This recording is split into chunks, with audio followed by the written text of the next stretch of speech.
Hello guys, what's up? Welcome back again, Anak ng Hipon Vlogs. Nandito na naman tayo sa ating panibagong video. Ngayon po ay ating gagawin, nakikita nyo naman po na parang pamilyar na sa inyo itong gagawin ko. Pero ito po ay pang bahay version lang. Gusto ko pong ipakita kung gaano po kalakas kahit pang bahay lang ang aking gamit.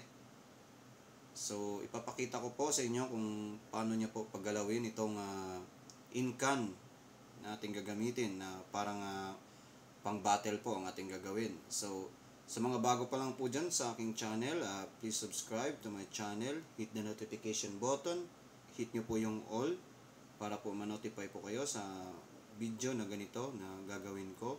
Hindi naman po ako nag-upload araw-araw, hindi rin po ako nag-upload ng weekly kasi po sobrang busy sa trabaho.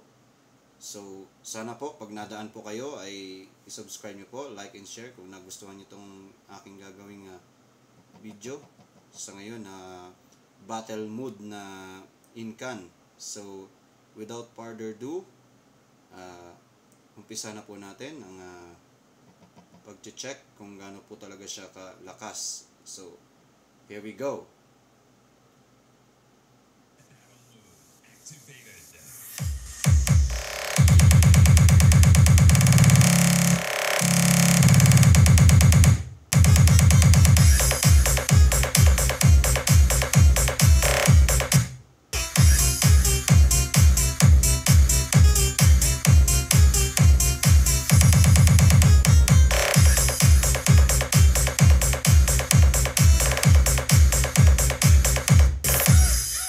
Battle mode activated.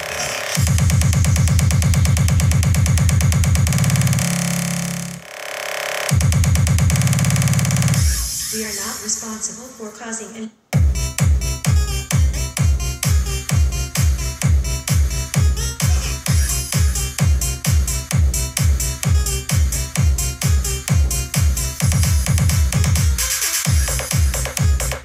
So yun guys, wala pang halos isang minuto ay nahulog nyo na po ang in-can sa ating styro na nakatungtong.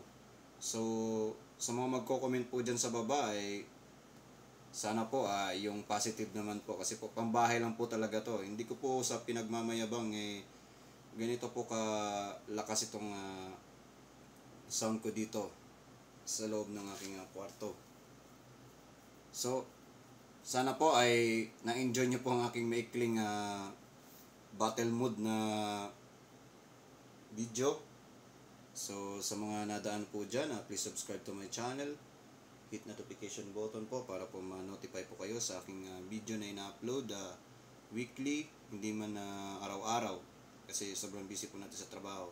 So hanggang dito na lang po and peace out. God bless.